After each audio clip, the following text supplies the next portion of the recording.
Hello student, how are you all? I hope you all are fine, है ना? Let us continue chapter number 5 and our topic is pedigree analysis and its symbol. Okay बेटा, most important topic है बेटा. What is pedigree analysis? Suppose मैं आपको example दूँ के एक मस्त example देती हूँ, चलो तो आपको समझ में आएगा कि भाई आपके रिलेटिव्स में किसी को डायबिटीज आया, सपोज ओके, कोई डिजीज आया, वो डॉक्टर के पास गया तो डॉक्टर बोलेगा कि भाई ये डिजीज आपके कोई पेरेंट को है, ओके, आंसर देगा जो पेशेंट है वो कि यार मदर को था या फादर को था, समझ में आया। और पेशेंट को दूसरा क्वेश्चन पूछेंगे डॉक्टर कि क्या आपके मदर के मदर फादर को था या फादर के मदर फादर को था ये डिजीज, समझ में आया, क्लियर।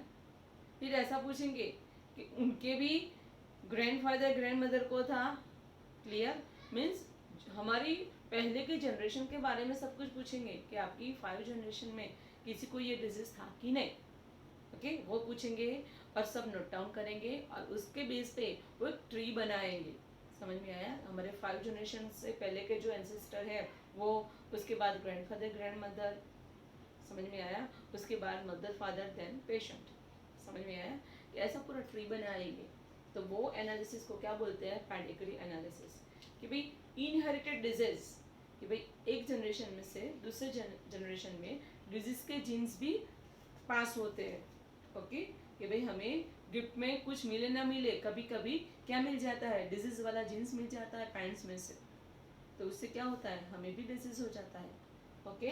तो वो फाइंड करने के लिए कौन सी एनालिसिस की जाती है, पेडिग्री एनालिसिस। कौन सी एनालिसिस भाई, पेडिग्री एनालिसिस। तो डेफिनेशन लर्न करते, चलो आ जाओ। व्हाट इज पेडिग्री एनालिसिस, कि analysis of trait, trait means particular character, और हमें पता है कि भाई each and every character is regulated by genes, कि भाई कैरेक्टर को रेगुलेटेड कौन करता है बेटा, जीन्स रेगुलेट करता है। जीन्स कहाँ पे प्रेजेंट है, क्रोमोसोम पर प्रेजेंट है, ओके। हमारा फॉर्मेशन कैसे हुआ है, देखो हमारा फॉर्मेशन कैसे हुआ है, याद करो, मैंने ऑलरेडी ये सब कुछ समझाया है कि भाई ह्यूमन बीइंग का फॉर्मेशन कैसे होता है, कि भाई from mother 23 chromosome enter into ovum, mother में से कितने क्रोमोसोम ओवम में आए, 23 क्रोमोसोम, फादर में से कितने क्रोमोसोम स्पर्म में आए, 23 chromosome in sperm, and that sperm fertilize ovum and zygote is formed. Now this zygote having 46 chromosome, 23 from mother through ovum and 23 from father through sperm. तो zygote के अंदर कितने chromosome आए, 46, and from that zygote gradually cell division occur, बहुत सारा cell division होता है और लास्ट में ह्यूमन बेबी बनता है, और वो बेबी के हर एक सेल के अंदर कितने क्रोमोसोम है, 46 क्रोमोसोम। हमें पता है जीन कहाँ पे प्रेजेंट होता है, क्रोमोसोम के ऊपर। सपोज वो जो बेबी फॉर्म हुआ उसके मदर या फादर में कोई डिफेक्टिव जीन होगा, डिजीज वाला जीन होगा, तो डेफिनेटली वो बेबी में ही आएगा, समझ में आया, क्लियर। और वो बेबी में वो जीन जब अपनी इफेक्ट दिखाएगा तब उसको क्या होगा, डिजीज होगा बेटा, समझ में आया, clear.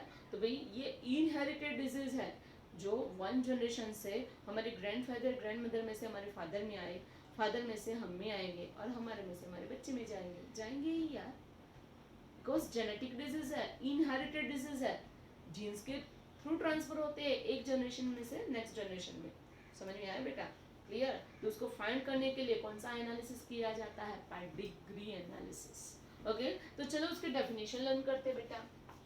So what is pedigree analysis? It is the analysis of trait in several generation of a family is called pedigree analysis. कि कोई फैमिली के अंदर उसके several generation में कोई पर्टिकुलर ट्रेट के लिए, कोई पर्टिकुलर कैरेक्टर के लिए जो एनालिसिस किया जाता है, that is known as pedigree analysis. Suppose किसी को डिजीज हुआ, सपोज किसी को थैलेसीमिया हुआ, ओके, और थैलेसीमिया क्यों होता है पता है, कि भाई उसमें हीमोग्लोबिन में प्रॉब्लम हो जाता है तो उससे थैलेसीमिया हो जाता है। तो कोई उसके 2 to 3 जनरेशन पहले किसी के अंदर थैलेसीमिया हुआ होगा और उसका जीन उसके ग्रैंडफादर ग्रैंड मदर में आया और उसके थ्रू उसके पेरेंट्स में आया और पेरेंट्स के थ्रू उसमें आया और उसको थैलेसीमिया हो गया, समझ में आया? तो उसको क्या बोलते हैं? Inherited disease. और वो फाइंड करने के लिए कौन से एनालिसिस किया जाता है? Pedigree analysis. Clear? Okay, so what is pedigree analysis? It is a analysis of trait in several generation of a family is called pedigree analysis. Okay beta, in the pedigree analysis the inheritance of particular trait is represented in family tree. क्या draw किया जाता है? Family tree draw किया जाता है कि उसके 3 generation के पहले के पेरेंट थे, उसमें से ये डिजीज नीचे वाले में आया, उसमें से ये डिजीज ग्रैंड पेरेंट में आया और उसमें से पेरेंट में आ गया।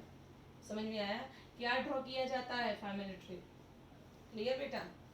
यूज पेडिग्री एनालिसिस का यूज किस में करते हैं? तो it is use to trace particular trait, abnormality और disease in a person.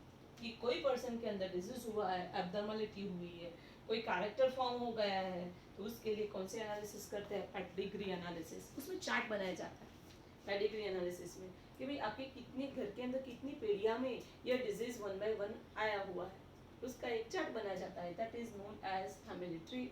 Okay बेटा? क्लियर? तो भी पेडिग्री एनालिसिस में अलग अलग सिंबल यूज होते हैं। तो चलो भाई वो हम सिंबल देखते हैं। हमें सिंबल याद रखने हैं, ये नीट के एमसीक्यू में आते हैं जनरली। ये क्वेश्चन है ना बेटा, एमसीक्यू लेवल का क्वेश्चन है और आपको ये सिंबल याद रखने हैं। और पेडिग्री एनालिसिस पर बहुत सारे सम्स आएंगे जो हम आगे सॉल्व करेंगे। जैसे जैसे टॉपिक आएंगे ना वैसे वैसे पेडिग्री एनालिसिस के सम्स आएंगे जो मैं सॉल्व करूंगी। ओके, आप सीख जाना मेरे साथ। ओके चलो, which symbol are used in pedigree analysis? तो कौन सा सिंबल है? फर्स्ट देखो, आपको क्या दिखता है? स्क्वायर दिखता है और स्क्वायर अंदर से खाली है, एम्प्टी है। तो ये किसका सिंबल हुआ? मेल का, नॉर्मल मेल का, जिसको डिजीज नहीं हुआ है। एंड दिस इज सर्कल, अंदर से खाली है। दिस इज नॉर्मल फीमेल, कैसी फीमेल है? नॉर्मल फीमेल, उसको डिजीज नहीं हुआ है। और सपोज डायमंड शेप होगा, मतलब क्या? सेक्स अनस्पेसिफाइड, मतलब ये मेल भी नहीं है फीमेल भी नहीं है, ये तो बीच वाला है। समझ गए ना कौन है? ना बेटा, इंटरसेक्स। ओके, कि बहुत सारे ह्यूमन ऐसे होते हैं कि बेचारे वो अनजानी होते कि वो मेल है या फीमेल है, तो उसको दिखाने के लिए ये सिंबल यूज करते हैं, सेक्स अनस्पेसिफाइड। क्लियर? तो ये स्क्वायर किसके लिए?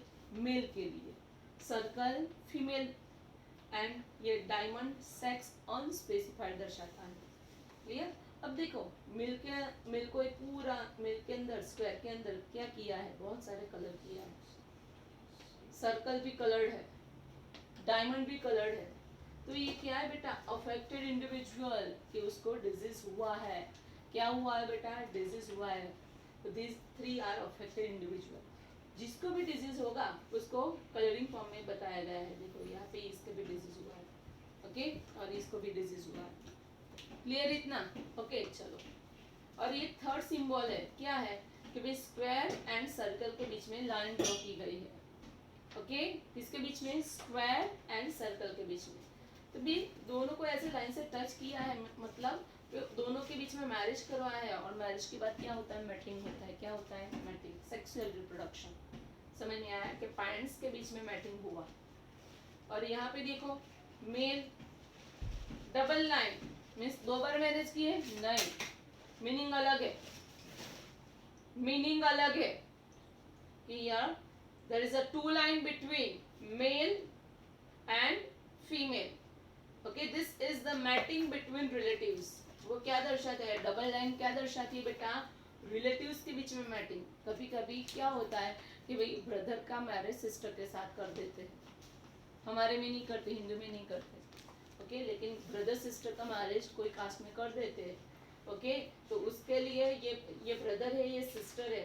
ओके, वो दर्शाने के लिए डबल लाइन ड्रॉ की जाती है। This symbol shows the mating between relatives. Okay, उसको क्या बोलते हैं? कॉन्सेंजीनियस मैटिंग बोलते हैं। क्या बोलते हैं? कॉन्सेंजीनियस मैटिंग बोलते हैं। समझ में आया? Clear?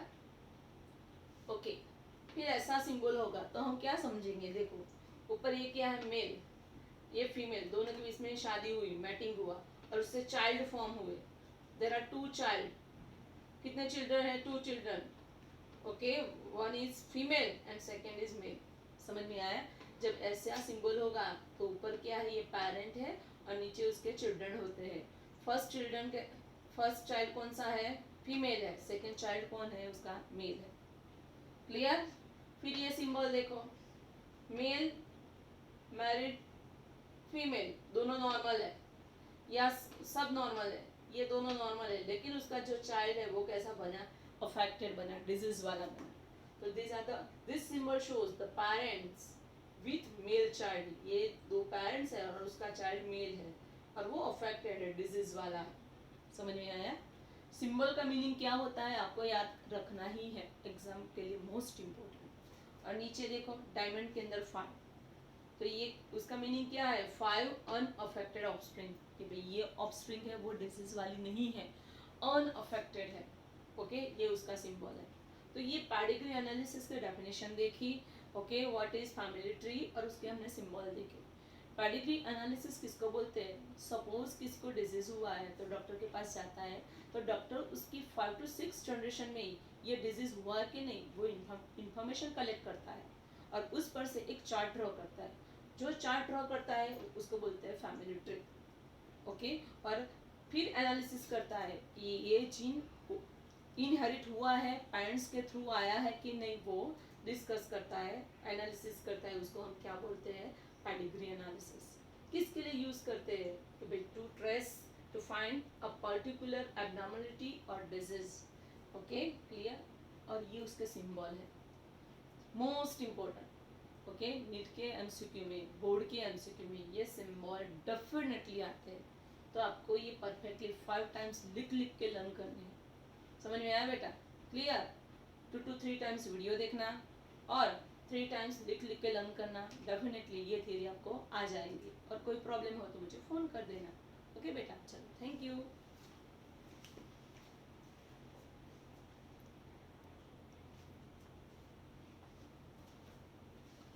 Hello student, let us discuss our next question.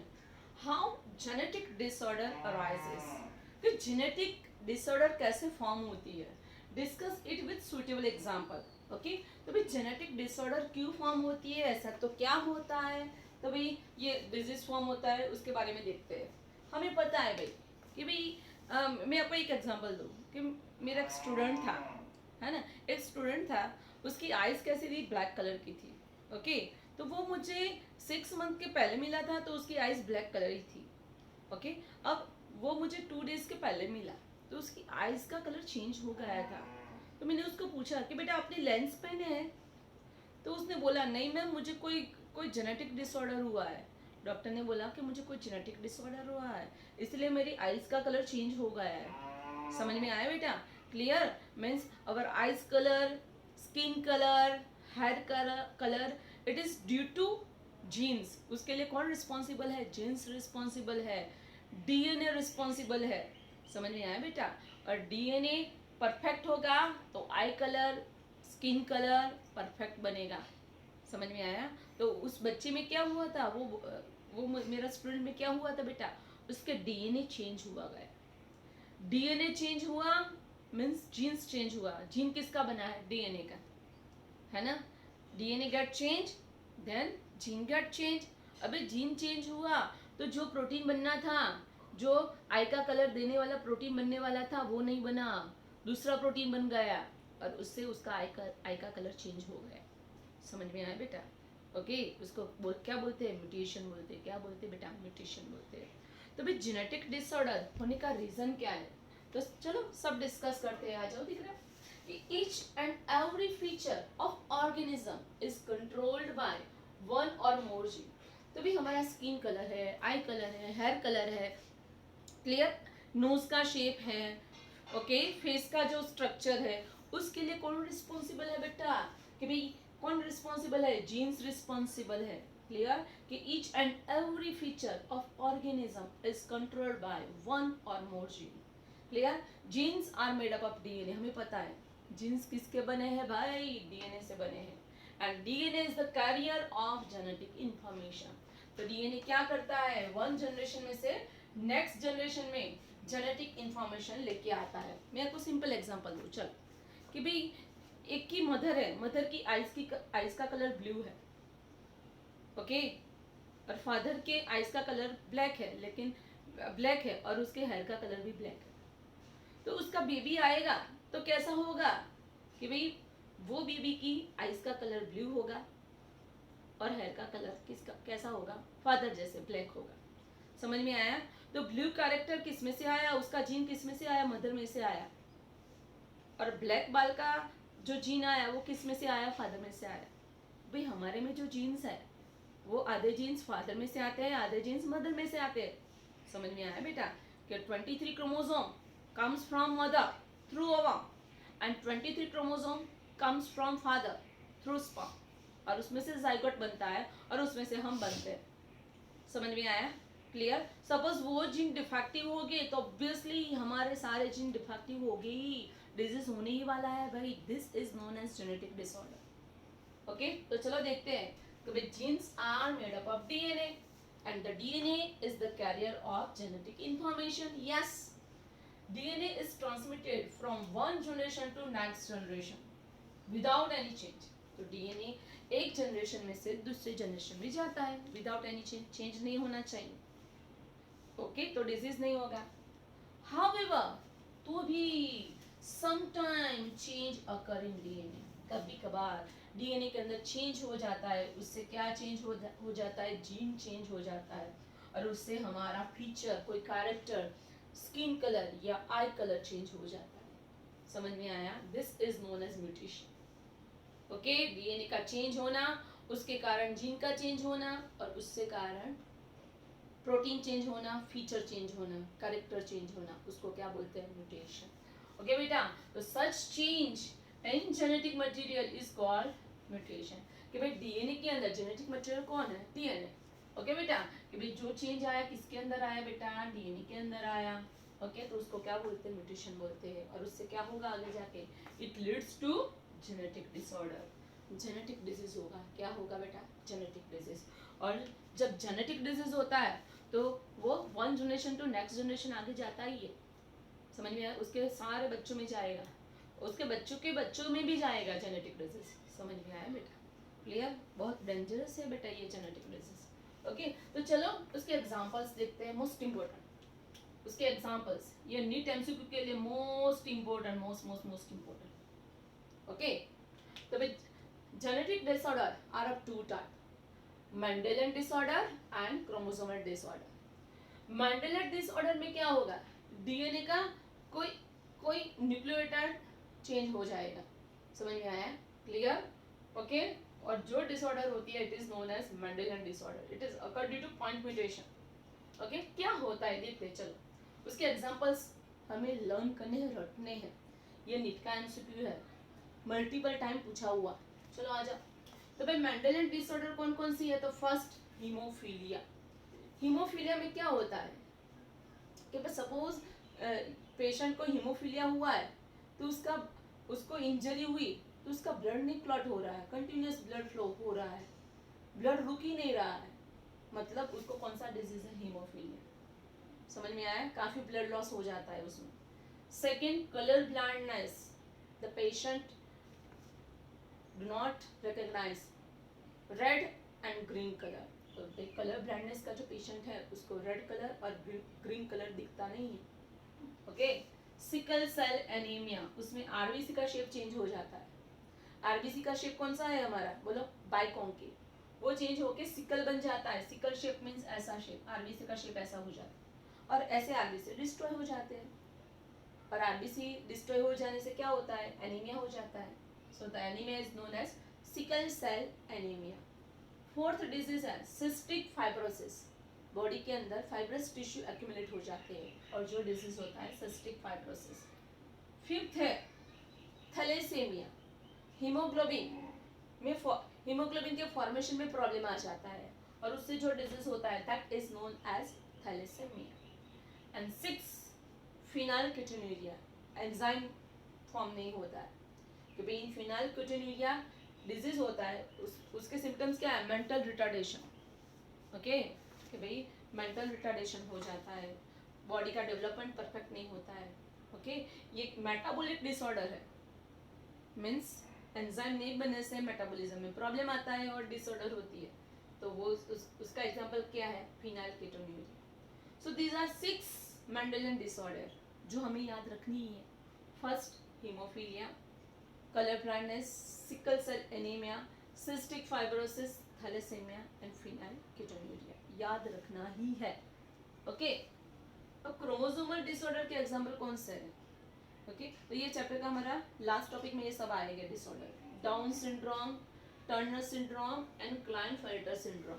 These are the example of chromosomal disorder. Okay, तो भाई ये एमसीक्यू के हिसाब से मोस्ट इंपॉर्टेंट टॉपिक था. ये थियरी में कम पूछेगी लेकिन एमसीक्यू में डेफिनेटली एमसीक्यू आता है बेटा. और ये बेसिक है नीट का जो हमें करना ही है. ओके बेटा.